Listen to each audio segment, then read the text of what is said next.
All right, well, welcome back to the podcast. Gabe, Giannis, and I, we are on for our weekly episode. We talk all things family, fitness, and I don't know when the last time we talked any business was, but maybe today we'll dive in a little bit of it, Gabe. I'm not quite sure. It normally never goes that direction. No, it normally doesn't, unless it does.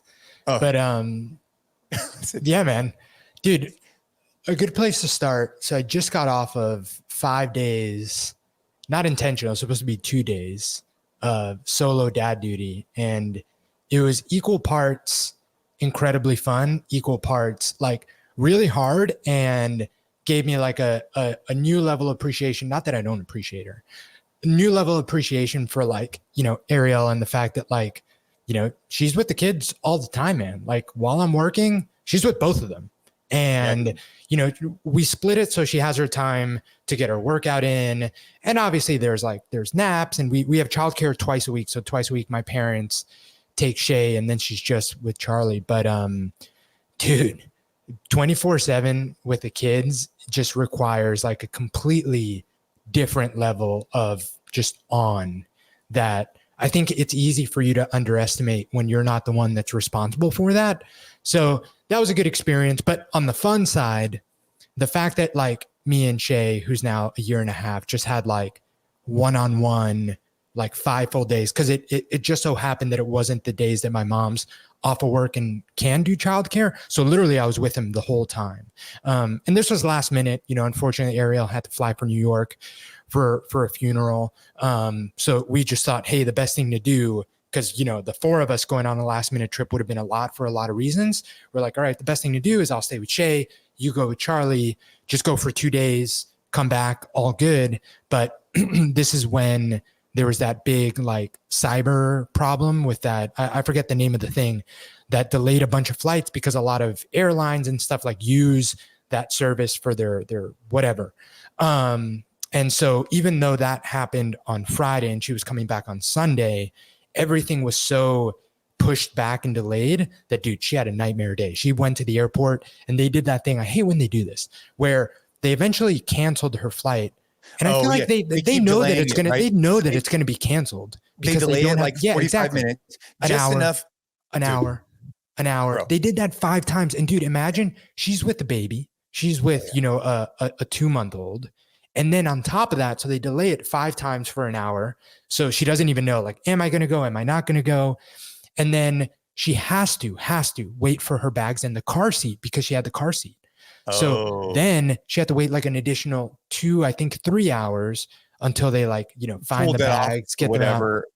Yeah. And she was saying that like, if it wasn't for the fact for the car seat, she would have been like, F it. Like, I'm just going to leave because I'm with the baby. She doesn't want to be here anymore. And then, you know, either I'll come back to the airport and get my bag later, or, you know, they can hold it until she eventually flies out. She didn't care, but she had to stay for the car seat. So anyway, that was a little bit of a nightmare scenario for her. But yeah, man, 5 days, just me and the big guy. A lot of fun, but a lot of work. But we made it work, man. And well, I think it's a good testament to, from my experience, I think there's 2 takeaways, at least for me. Number one is that people who dismiss stay-at-home moms as somehow thinking that's less work, I don't think you've ever experienced it, right? I think that until you have kids and you're responsible for them, like I never, I cannot articulate well enough, even as our kids get older, the amount of work that it requires to like make sure they're on schedule, make sure they're doing the things. And the fact that I don't have to worry about that is great. But it really puts it's really a testament to whoever is responsible for that, because it is a lot of work.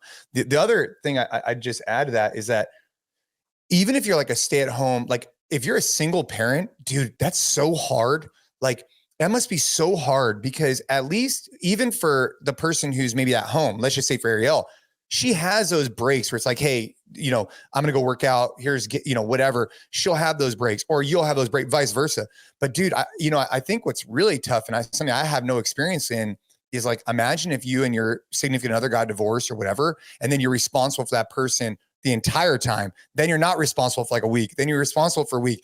I think it's much easier to have 2-on-1 than it is to have 1-on-1. So yeah, I'm glad you brought that up. I mean, dude, it's a lot of work, but I'm glad you got to have that bonding time too, especially at that age. Yeah, man, it was so fun because he's like in full toddler mode. Like everything he does is hilarious, but he also like aside from his nap in the middle of the day, like he wants you the entire time or wants something, right? Like he just wants attention, wants to bring you a book, wants to, go outside, wants a snack. Like there's, as soon as you sit down, as soon as you're like, all right, you just ate, we just read a book, we just did this. Like, I'm going to sit down and open my computer. He's like, hey, you want to do this? In his way, which obviously isn't, using those words, but no, dude, it was a lot of fun. But yeah, new level of appreciation, super grateful to have the support that I have, and also the support that we have from our grandparents. And, definitely go back, listen to the Cole Sager episode that came out before this. Cause we talk a little bit about that and having the support that he has at like a completely different level for training for the game. So I won't spoil that episode, but if you haven't listened to that, definitely go back and check that out, especially given the fact that this is coming out when the CrossFit Games start. Yeah. I mean, it's interesting. Then it evolves, right? Like this morning, I'm challenging my son to see if he can get under a minute in a 50-meter swim, right? So like it just changes, like we went swimming like at 6 this morning, and I was talking smack. I was like, hey bro, I don't think you could do it in a minute. And it just evolves. Turns out he couldn't do it. He got like a 102, but he'll get it eventually. He's trying to do a flip turn, which I thought was ridiculous. But yeah, the Cole Sager episode that released on Monday was incredible.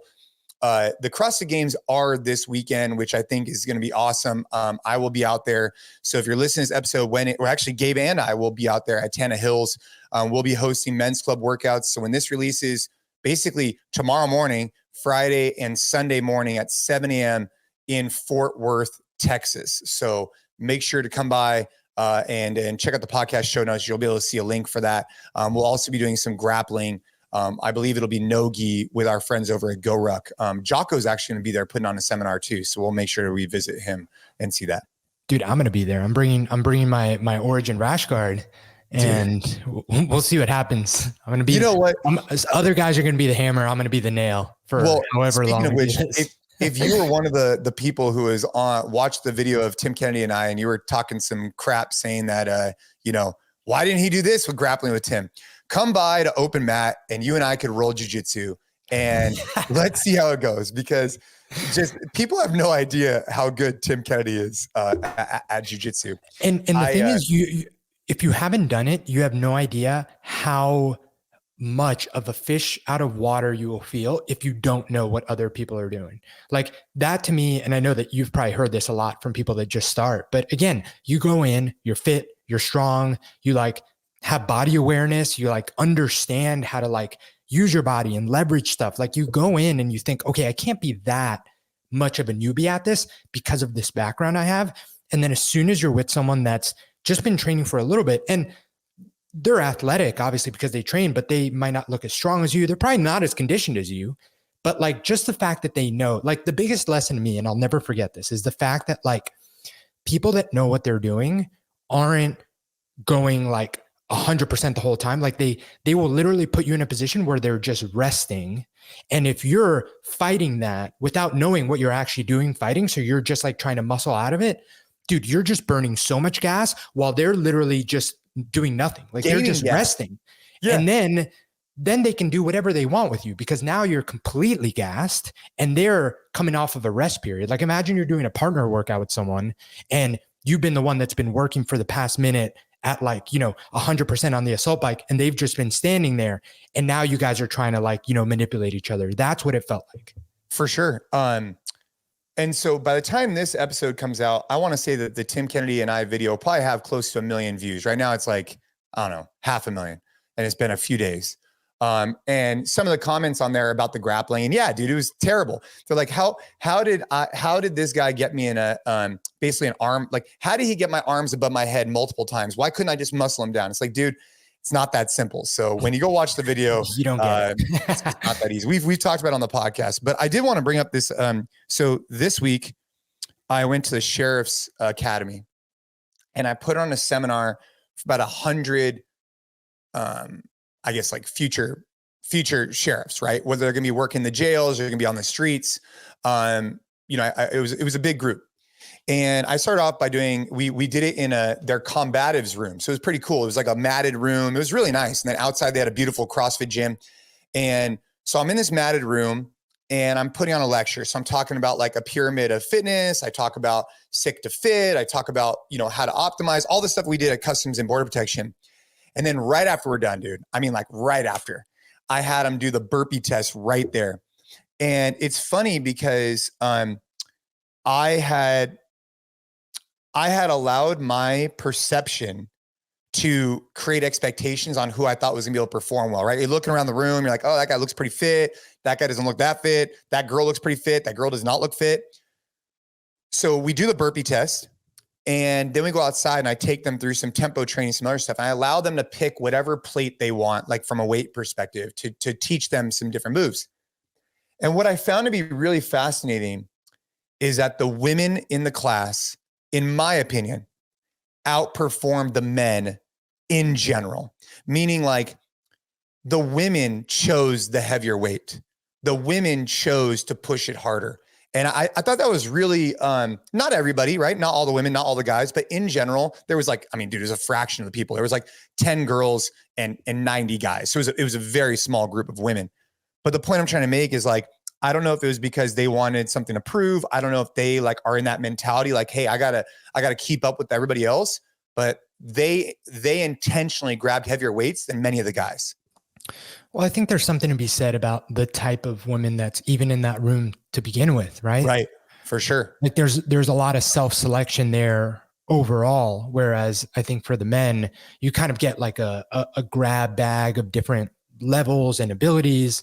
But if you're going to go out and join the sheriff's department as a woman, like that's saying something about probably the intentionality you have with your fitness. And just, I think there is that like kind of chip on your shoulder of like constantly having to pick the heavier weight or whatever, because you almost like have to do a little bit more, because there are going to be those initial like first impression people have when they see a female police officer versus a male police officer. Yeah. And like I said, my big takeaway there was that I was overly impressed with the overall effort that everybody put in. In general, people were like moderately fit, like pretty good, like, but I think the biggest takeaway I tried to provide to them was that, look, this is the never zero mentality. Like right now you're in the academy, you've been training for this. Like, of course you're basically the fittest in your life right now, probably. Right. But now how do we maintain that for all the years of your life? Because you need to be fit and capable, not just for today and to pass your PT test, but also when you're on the job. And so that was like my kind of closing remarks, was the idea of like breaking the band, right? Creating distance between you and your previous self, like really trying to never let your momentum get to zero, because your job, and like you chose this job, we talk about this sometimes, like, dude, no one forced them to become a sheriff. Like they chose to do that, Yeah, dude, I'm pumped you brought this up, because everything that we talk about doesn't apply only to men. And I think that that's really important. Like we talk a lot about being dads and being husbands, and we use those words because that's what we are. And that's what I think, the great majority of the guests that we have, obviously we had Miranda, who's an absolute badass and is a mom and a wife, but we talk to a lot of men as guests. I know we talk to a lot of men on our audience, but let me actually read you this DM that I got today from a woman that's pretty cool. She said, you guys were pivotal in my postpartum return to fitness. I know it's tailored to the male community, but your message is fire emoji. So I just want to give a shout out, because I know that there's a lot of women out there that love what we're doing at Train Hard. And I love hearing that are using the app and are using stuff, even though, we're never going to go out there and say, hey, we have a women's specific like workout, or we have a women's specific track. Like, there's something to be said about, there are definitely like differences to how women versus men should train once you get to like a very granular level. But I think when we talk about training, we talk more big picture, in that like these are programs that are just going to give you an outlet to train hard, because there are so many benefits to that.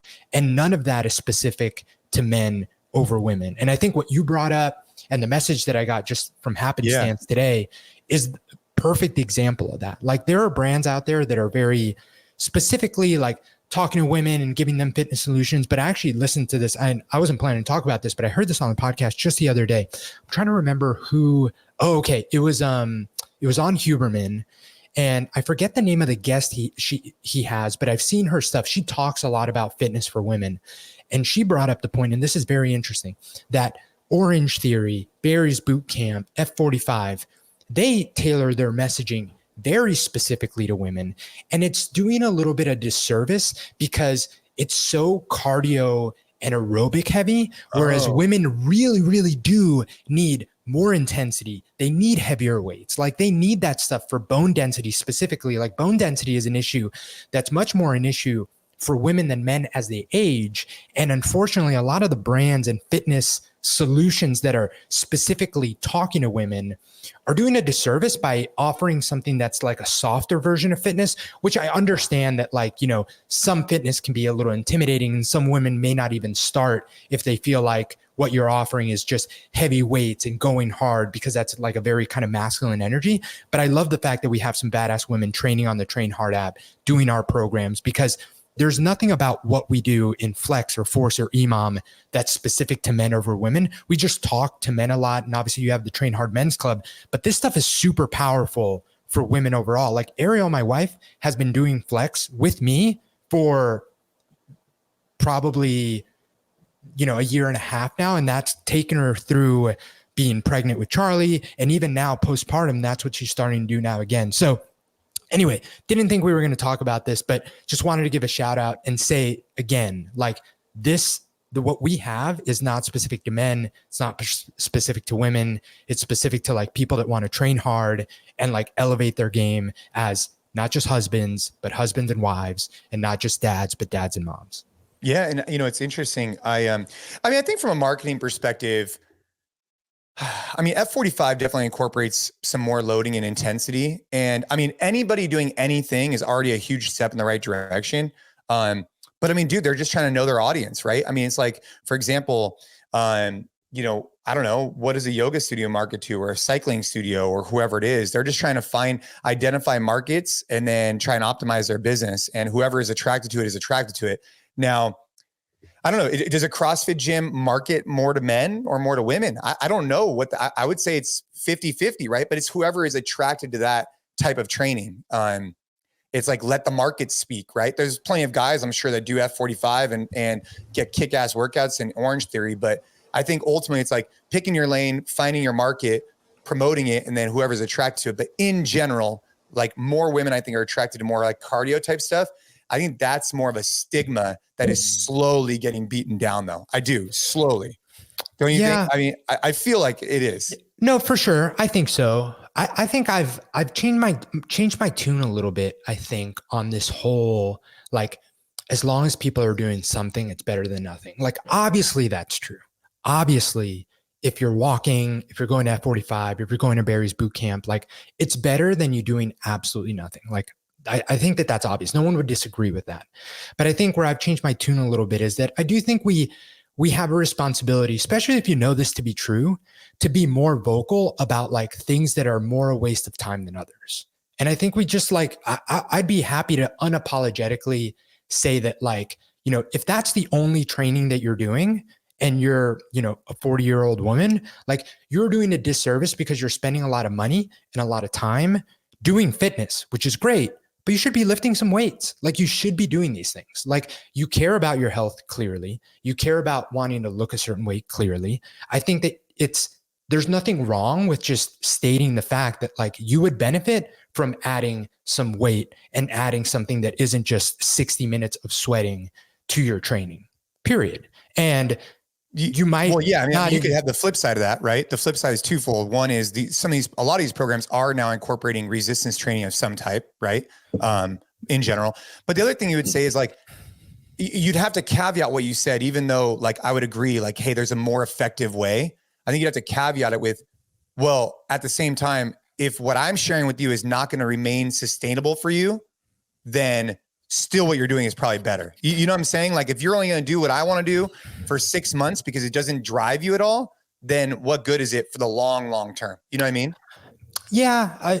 Again, like, obviously that's true. I think you need to enjoy what you're doing and allow it for it to be like a little bit consistent and stuff. But I think that regardless of that, I think it is okay to say that, hey, like the way we write force and flex, like our brand of training, we think is the best for a reason. And it is the best. It like takes into consideration like what people need to be capable humans outside the gym, to add muscle mass, to make sure that they're not beating themselves up. Like at least I know this is true for flex because I write the program. Like a lot of intentionality has gone into that program to literally put something out that I think is better than everything else, because that's why I do it. Like otherwise I would write flex over here and do something else over there. Another program over there. Exactly. Yeah. So yeah. I think that, you know, again, if you look at something like flex or force, or you try the Train Hard app and you're like, man, I hate these workouts and I'm not going to work out if this is all I have access to, then fine, I get doing something else. But I think that I've gotten more and more okay the more I've kind of like gone down this rabbit hole of like what most people need for most of their goals, to say, hey, this is better than most of the stuff you'll find out there. Not better than everything. I think that as long as you have like a well-balanced program that's getting you to go, you know, heavy some days and do something with hypertrophy training, do something that has some sort of progressive overload in some way. It doesn't have to be strict like week over week, but has some sort of buildup, I think is the best way to get the most bang for your buck with your training. Yeah. And obviously you have to be educated on how to move. So either you're finding a local coach or you're able to watch videos and whatnot, because you want to move well. And especially if you come from a CrossFit background, you probably had some great coaching. I do want to mention, like, I also think when it comes to messages from women, because I get them a lot too, is that having the desire to protect and provide for your family and your community and your friends, like, I don't think that's mutually exclusive for just a man. Like, no. I think that there's a lot of women who get pride in being able to have the physicality to run, jump, climb, lift, do whatever they need to do. And it's important to them. And I also think that for a lot of women, it's also important to be able to go do things with their kids and be able to provide those experiences. And so I think what we're talking about, yes, we talk about it as husbands and fathers because that's who we are. But I think that it totally relates to women. Like, I know if you ask Ashley, my wife, like, she would 100% not feel okay if she didn't have the capability to do the things with the kids, right? Like, we go do the thing all the time because she's able to as well. And I think that's important. So yeah, I think obviously our style of training is going to help and be conducive for that. Yeah, man. I mean, you know, what's better than having one protector in the family is having two. You know, like me and Ariel took the sheepdog course together, and she learned a lot of stuff. Like, I've done firearms training. She's done firearms training. Like, we have conversations about situational awareness. Like, we share videos on Instagram all the time about things that she should be thinking about when she's alone with the kids in a parking lot, like putting car seats in and stuff like that. And I think that having those conversations, it's just better, right? Like, you have two people thinking about this stuff versus just one. And I think it also makes it fun to like kind of involve your partner in this stuff. Now, obviously, there might not be an interest sometimes, but it's well, imagine doing trips. Like, so for example, my family and I were about to go on like our annual like summer trip, right? And dude, I don't have to worry about Ash and I wanting to like jump in the water with them. Like if one of you could and one of you can't, like, it's like, damn, like, okay, like, for sure, that and that would be tough, right? And I think but as we've also talked about on this show, and I'll be the first to admit, if you're a husband out there and you want your wife or significant other to train, be very careful on how you approach that situation, because you can easily push too hard. So it is important and everybody should be doing it, but just be easy and recognize that people come from different perspectives. And that's important to note. For sure. For sure. Yeah. We've talked about that a lot. And the other thing you talk about a lot is, you know, this provider side. Like, even if you're, you know, in a more traditional split where like, you know, like I work, Ariel's a stay-at-home mom, but like you mentioned providing being experiences all the time. And like, we're in a place where like my fitness will never hinder the things that we can do, but neither will Ariel's. Like, if we want to go on a 5-day backpacking trip sometime in the future, like we can both do that. Like, if our kids want to go swim or go do this thing, I can take them, she can take them. Right. And I think that that's where I really like your take on providing, because it's not just, hey, like I have a paycheck, she has a paycheck. It's, can we both provide the experiences that our kids want to do at any time at the drop of a dime, because we have the capability to. And they want to go do that too, right? Your kids want to be able to do that. For sure. like, you know, did miniature golf. Like that's not crazy, but at least we're able to go do something physical. Like I'm trying to find as many things as I can. This weekend, actually, I'm getting certified in scuba diving with the kids. Now, Ashley chose not to do that, and that's okay. It's just not her thing. She doesn't like it. I'll have to let you know how the experience is because it's a Friday, Saturday, Sunday course all day. I don't know what to expect, but it's cool that we're able to go do that because they want to do it. And so I'm down. So Friday, Saturday, Sunday. All right, we're taking a quick break from the podcast to talk about what we have coming up on the Train Hard app in the month of July. So we're halfway through the year, which means that all the programs on the Train Hard app are entering a new training phase for the months of July, August, and September. So if you've been waiting, if you've been thinking about joining the Train Hard app, now is a great time to do it because we're turning the page on the first half of the year and going into brand new focuses. Force is going to be focused on building some raw strength in the back squat, the deadlift, and the bench press. We're also going to be working on developing some strength in some body weight movements, the pull up, the dip. So just a lot of really great structured strength work, as well as the conditioning to make sure that you keep that engine going strong. So a lot of strength focus and force. So if you're trying to get strong this summer, absolutely something to check out. And then on the flex side, we have a brand new training phase as well. And that first 6-week cycle as part of that training phase is going to have a big focus on these giant sets. So 5 exercises per muscle group that you'll do in quick succession. So you'll do something like a bench press, then you'll do dumbbell bench press, then you'll go incline dumbbell bench press, then you'll do dips, and then you'll do push-ups back to back to back. The pump on these sessions is unreal. And I promise you, if you're trying to build muscle, if you've struggled to put on a little bit of weight, this is going to be the way to do it. This is going to be the way to improve your body composition. I'm super excited. And then the last thing is we now also have past cycles of Flex available as an ebook. So if you're just not trying to download another app, you don't want to be on a monthly subscription, you can now access Flex specifically by going on the Train Hard shop and purchasing the ebooks for either just a 6-week cycle or the full first training phase of the year. So highly recommend checking that out. Highly recommend getting on the Train Hard app. Let's get strong. Let's get big. Now let's go back to the podcast.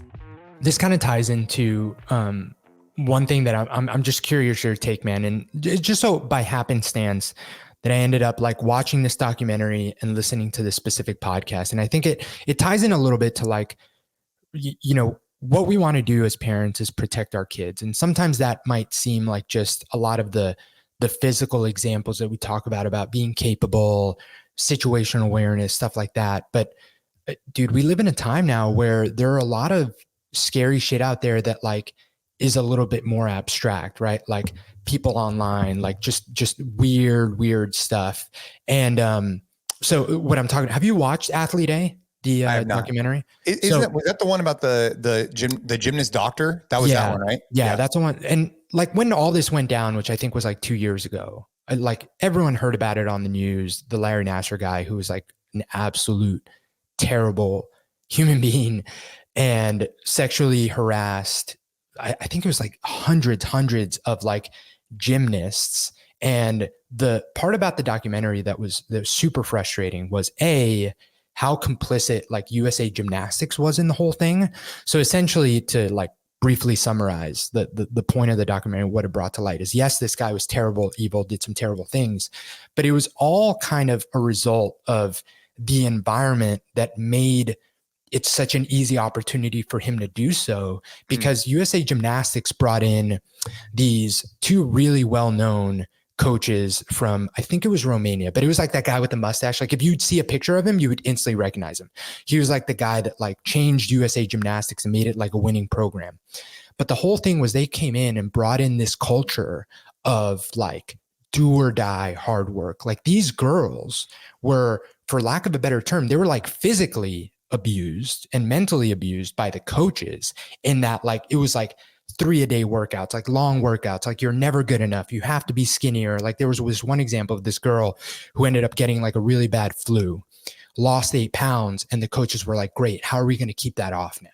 Right? Like so like just terrible psychological harassment of like, be skinny, be strong, work harder, whatever, because they thought that that was what was necessary. And you can make the argument that maybe it is what's necessary, and whether that's good or bad is something we've talked about. That was necessary to win gold versus like the Russians and the Chinese and these other gymnastics programs that go to the extreme to put out amazing athletes. So the whole kind of documentary like portrays this, where these girls were so vulnerable that this doctor was able to like position himself as their friend, and the only one that was like kind to them, the only one that gave them like a reprieve from just the constant psychological beatdown, that it created this opportunity to where he gained their trust and was able to do the terrible things that what he's able to do.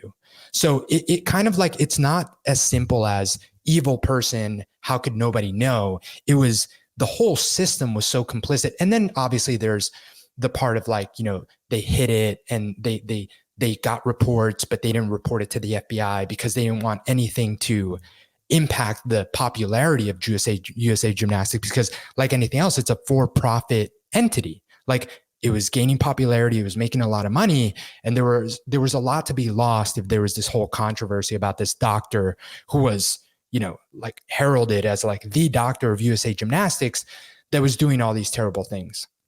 But I guess the part that comes to, and the question I wanted to ask you is, one of the dads of one of the athletes that was a victim, it was so infuriating to me to watch. And I guess my question is like, am I unfairly mad? Would I have done anything different? It was so frustrating how just not involved enough he was to know that there was anything going on, and how when his daughter did bring it up, did tell her parents about it, and they went to USA Gymnastics, and USA Gymnastics was like, yeah, we'll report it to the FBI. Like, it didn't seem like there was the outrage that I feel I would have if my daughter came to me and said, hey, this doctor did this terrible thing for me. They were just like, oh, USA Gymnastics taking care of it is fine. And how much of that is something we've talked about on the podcast before, the fact that parents become so consumed with, I am now the dad of an Olympic athlete, that they willfully or unwillfully like look away or refuse to believe something that would bring all that crashing down. Or am I being unfair in kind of the judgment of like, how did you not do more?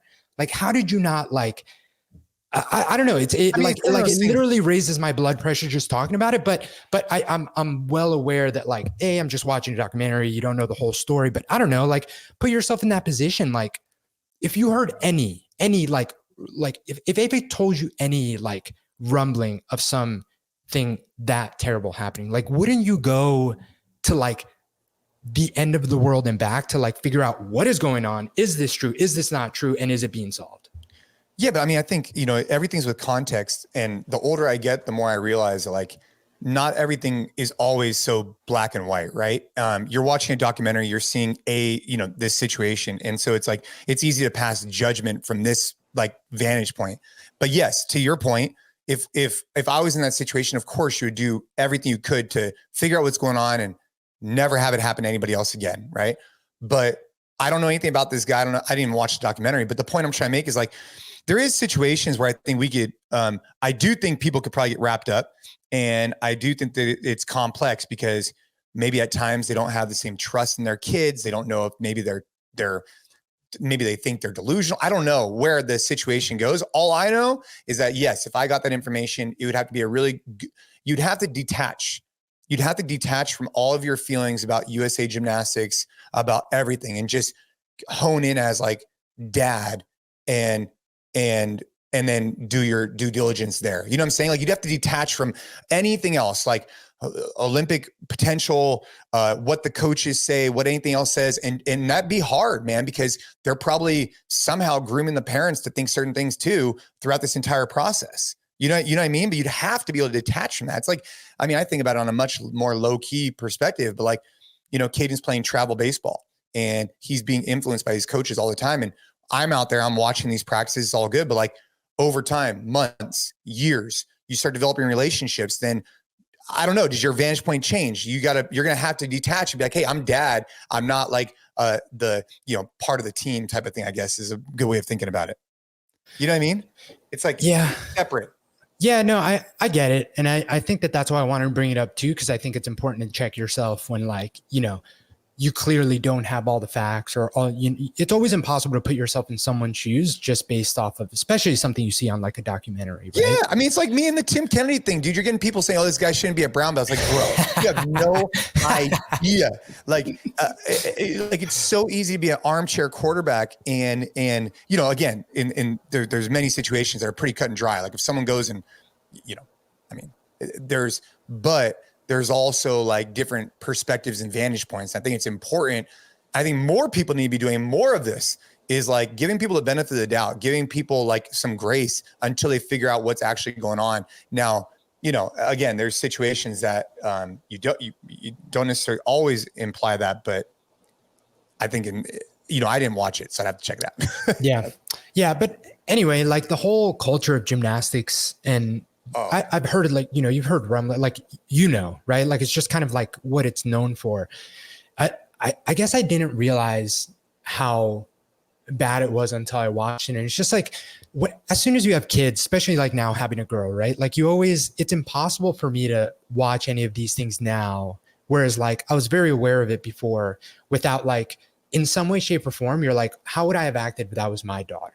And you think about it in a completely different light. Like in the past, it was always like, oh, well, that's terrible. Like obviously evil. But as soon as you have someone that you love more than anything on the planet that you can insert into the story, it just hits so different. And it just makes you think about all. And then my question to you is like, dude, how do you balance like protecting your kids without like just never letting them ever out of your sight and in a room with fucking anyone, because there's some shitty people out there and I would never want anything to happen to them. And obviously, like, you can't do that, but how do you balance? And I know we've talked about this a little bit in the past, but how do you balance like, hey, you got to go out into the world and figure it out versus like, I never want anything to happen to you, dude. It's nerve wracking. Well, it's like what we talk about, right? It's like you kind of balance it.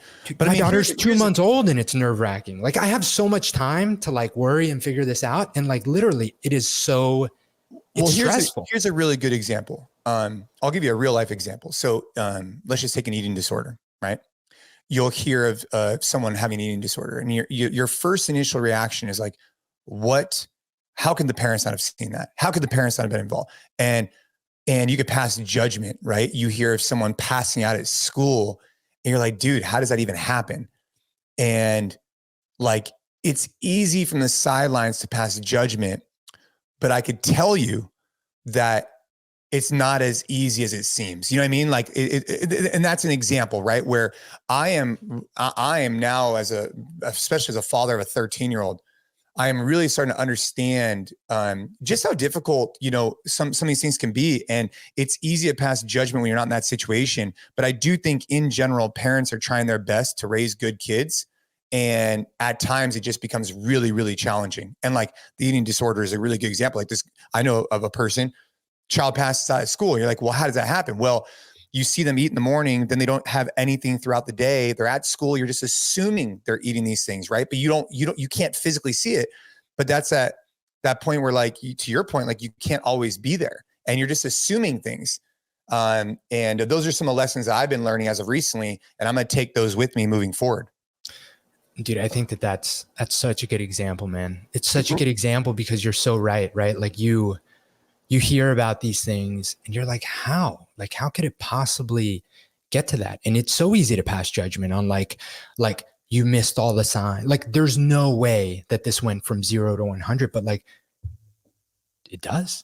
And so that's why I think the biggest thing that I've learned is like regular check-ins with your significant other, regular check-ins, like, and really trying to think through, especially nowadays, man, like to your point with the technology and the access that kids have, they're much wiser than I think we give them credit for. And they find really unique ways as they get older to get access to things. I think we need to be like hyper on top of it. And if you're not hyper on top of it, or if you could probably even be more on top of it. But then at some point you might become overbearing. You gotta be aware of that. But I think that's something that I'm learning on a regular basis every single day. And I think it's really comes down to communicating with your significant other, because you might not see something, they see something, and you got to make sure you're on the same page as you're raising young adults. But like, like the whole doctor thing, it's like, how do you get to a point where you develop a strong enough relationship with your kids that they're open enough to tell you what's going on with these things is something I think about, right? You need to foster these relationships from a very young age, so that as they get older and there is maybe some struggles, they feel like you're an outlet they could talk to, and not someone that's going to pass judgment or shun them or whatever, or punish them, but instead talk through it with you. What has been like your biggest lessons learned with your kids on creating that trust? Like, how have you, like, what have you seen work to like have Ava and Caden be able to come to you with anything, no matter how weird, awkward, embarrassing it potentially might be?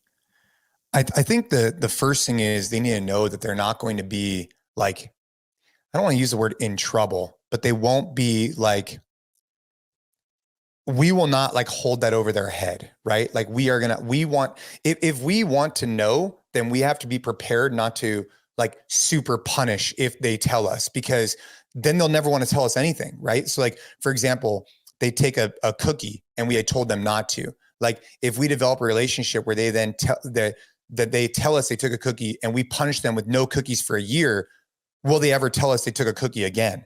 And then blending that with, okay, they told us they took a cookie. I'm glad they told me. Let's talk about it and not have it happen again, type of thing, right? But I think that the key is you can't make it where if your child tells you something that you overly punish them, because they're never going to want to tell you anything again. And you have to come with a place of care and say, hey, okay, thank you so much for telling me this. Let's talk this through. You know what I'm saying? Like that's the biggest piece, I'd say. Yeah. And then the question becomes, how do you balance that with, having a standard that you uphold and things having consequences? And I'm not saying that these things have easy answers. I definitely find myself like, I go in these waves. I go in waves where like, there are times where I'm like, dude, for like being a parent for as long as I've been having, and like, we have 2 kids, like, they got this pretty figured out. And then the other side of the wave is like literally being so overwhelmed by how impossibly difficult this is. Yeah. And there's no book on your particular child. And it also goes in ebbs and flows. The one thing I will say though, as of recently that I've been thinking about is like, if your child is like in a mood or going through some stuff, like it's not going to last forever, right? You got to show up, you got to be present, you got to be there to support them. And who they are today might not have been who they were a year ago, and they're growing and they're changing. But I think you have an opportunity, like it won't last forever, right? You got to, if they're being super whatever, you still got to be present. You still got to be there to support them, because 6 months from now, it'll probably get better. Hopefully, right? You'll find solutions to the problems you're trying to overcome. But I think it starts off with the relationship and the level of trust. I mean, you bring up a good point though, right? Like if someone does something bad, right? Let's just say, I don't know, whatever that is. It's like, you got to thread that line, like let's just say Caden swears. And I'm like, I mean, that's maybe not the best example, but I'm going to call him out on it because we have rules and I don't want him to think that it's okay to say all these extreme things. But at the same time, if I'm too overbearing, then I don't know. It's a balance as a parent, man. I think that there's no book on it, is I guess the point I'm trying to make. Did you feel like growing up, you had a relationship with your parents where you could tell them anything, even when it was something that clearly you weren't supposed to do? No, I don't think so. Because that's the thing too. Like, I think the thing that's tough for me is because you have, I mean, I know your dad was, your mom wasn't, but like, I feel like having immigrant parents, like it was so different back then. Like there were like super clear standards that if they didn't get upholded, the consequences were very steep. And as soon as you learn that you could just not tell your parents stuff, like I'm not going to tell my parents some stuff. So I think that's tough too, because I feel like I don't have an example of that balance. And again, like I kept a lot of things from my parents, nothing terrible. And I feel like we had a good enough relationship to where like I understood things that I could do that they wouldn't be happy about. But I kind of like knew in the back of my head, the line of like things that I they tell me that I shouldn't do that's obviously for a good reason. And I think that I did a pretty good job of holding to that growing up. But, you know, I think about all the things that I did that I didn't tell my parents. And that also like is in the back of my head more and more now that I'm a parent. Cause it's like, well, then how risk are you putting them into too? Right. Like imagine Ashley at times would sneak out of the house right. because you know, she wasn't allowed to go out. So, but what risk? So like as a parent looking at that, okay, so I held a standard, but then she found a way around it.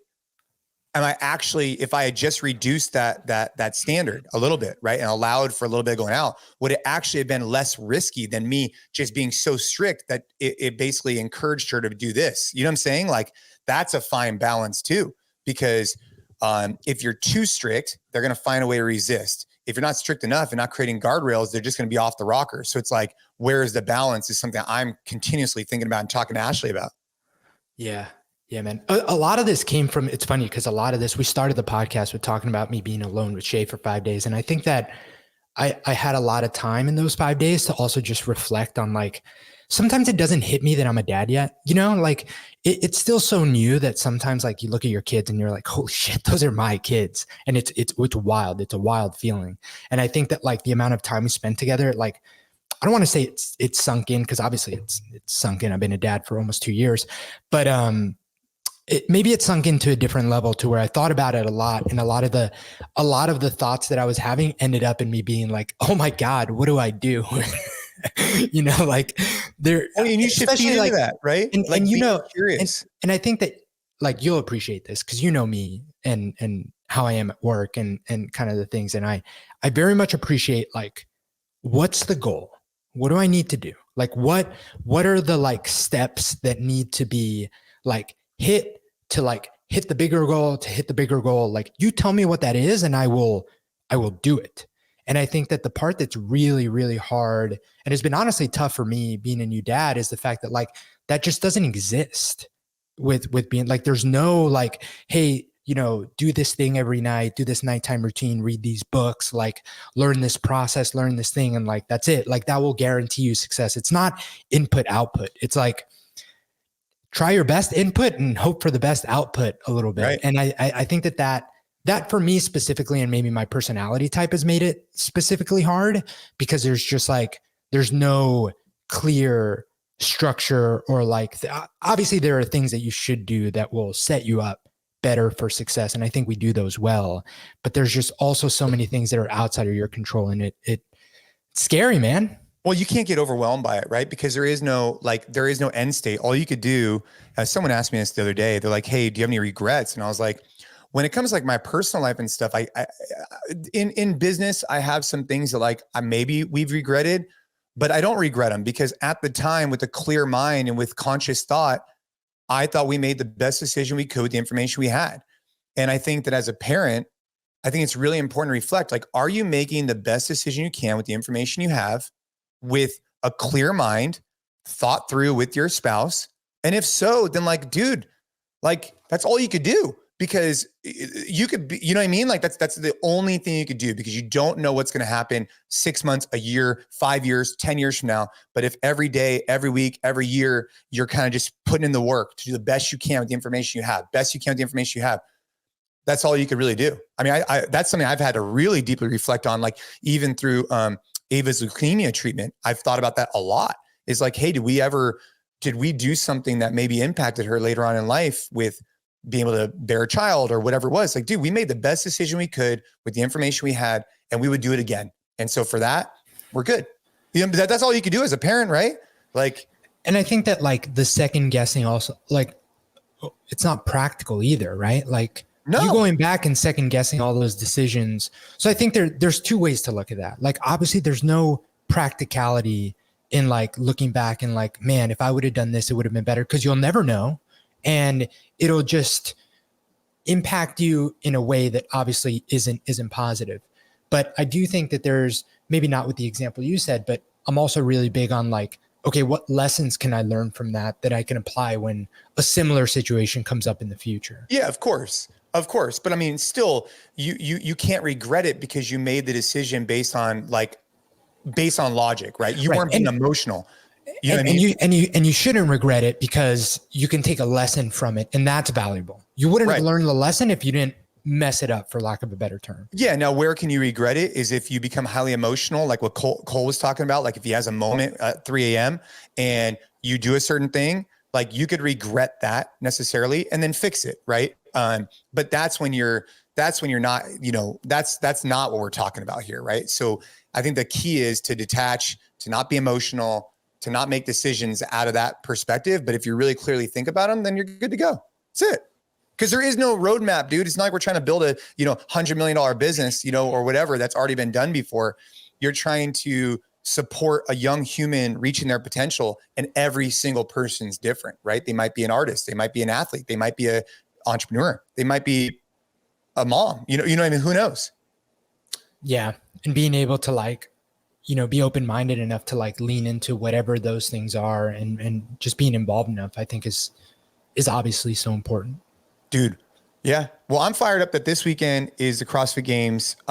First off, like I said, come out, roll jiu-jitsu, join the men's club, come talk shop with Gabe and I, and get to enjoy some cool events. I think there's gonna be something cool. I do believe they have a mile for time after doing something else. So there is some cool CrossFit Games events for those of you that are interested in the sport.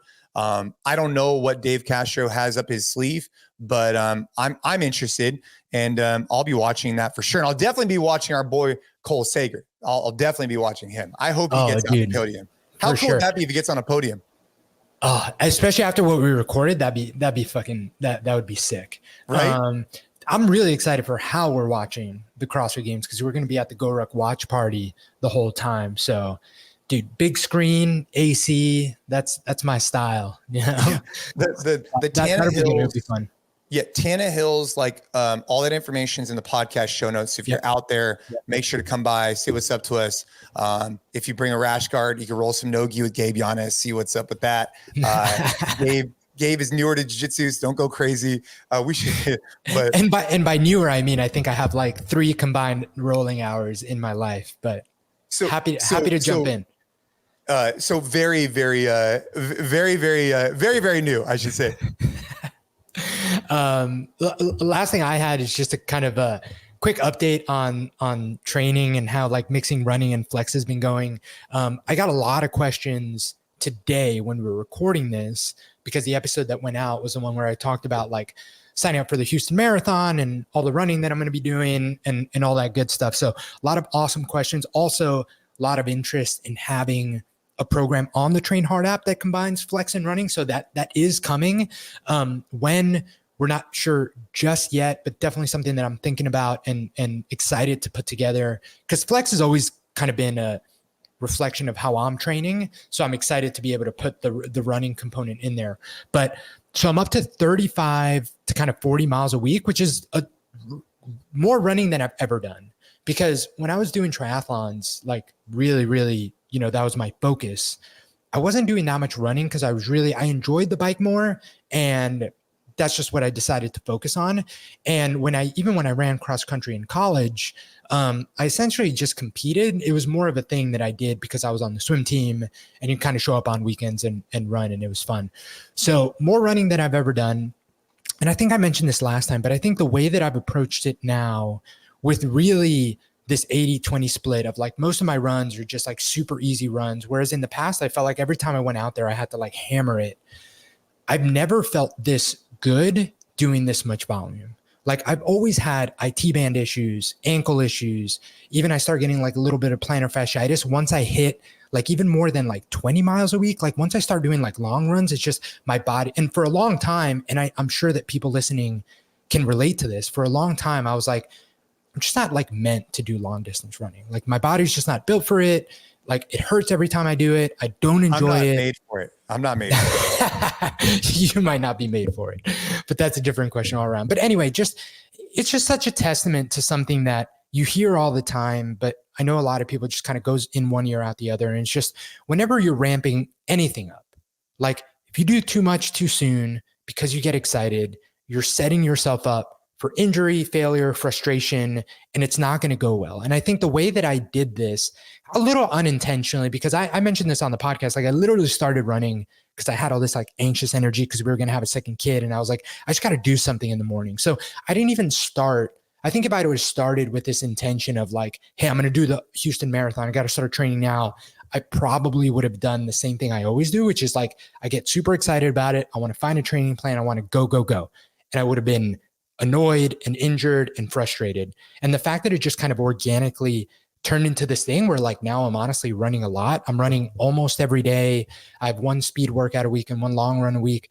And I've never, ever felt this good. And I think a part of it too, honestly, not to, pat my own back and keep plugging flex, but I think part of it too is the fact that I'm complementing it, not with like beat your nose to the ground CrossFit style training, but I'm complementing it with slow hypertrophy work, tempo, isolating muscle groups. I think has been another, I suspect, reason why this has gone so well. So knock on wood, I hope that this obviously continues.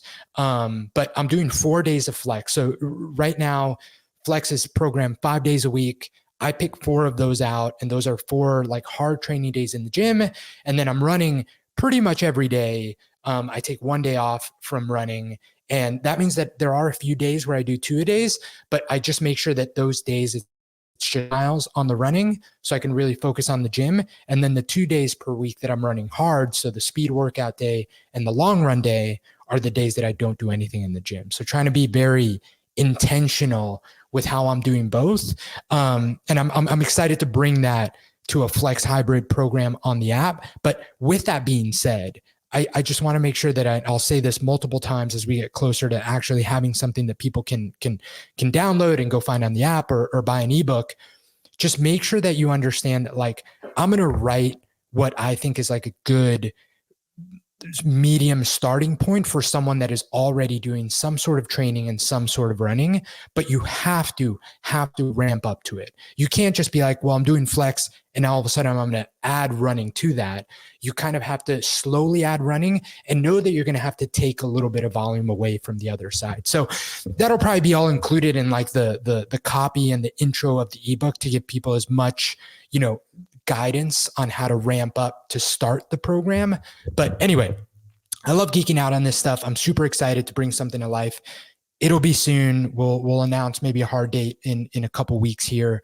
But it's been fun, man. And it's been the funnest part about everything, more than like seeing the times go down and like, like feeling like I'm progressing, is just my body feeling great throughout the whole thing. That's been the biggest thing, because I've always hit my head up against the wall with like injuries when I run. And this time has been different. And I think that those are the 2 reasons for it: ramping up very, very slowly, and the other type of training that I'm doing, which is flex. Yeah, man. Well, I appreciate it. I've been doing a lot of sprint work, but I need to get in some longer distance stuff. So I need to ramp up the training coming into High Rocks. Right now, I've been doing, like I said, I've been doing a lot of sprints with the guys over at the men's club. And we did for the first time, by the way, if you guys didn't see it online, this is a little bit ago, the Train Hard 300. So it's 100 push-ups, 100 push-ups, 100 sit-ups, 100 squats. There's a variety of different ways to do it. So check my Instagram. I put it up based on when this comes out a couple weeks ago. Yeah, man, I just got to get in some miles. So I'm excited for the Flex Hybrid program. Make sure to subscribe to the newsletter, because that's where we put a lot of this stuff out. Every week we put out awesome newsletters, and obviously the podcast. So go back, check out all the other episodes with a bunch of different guests.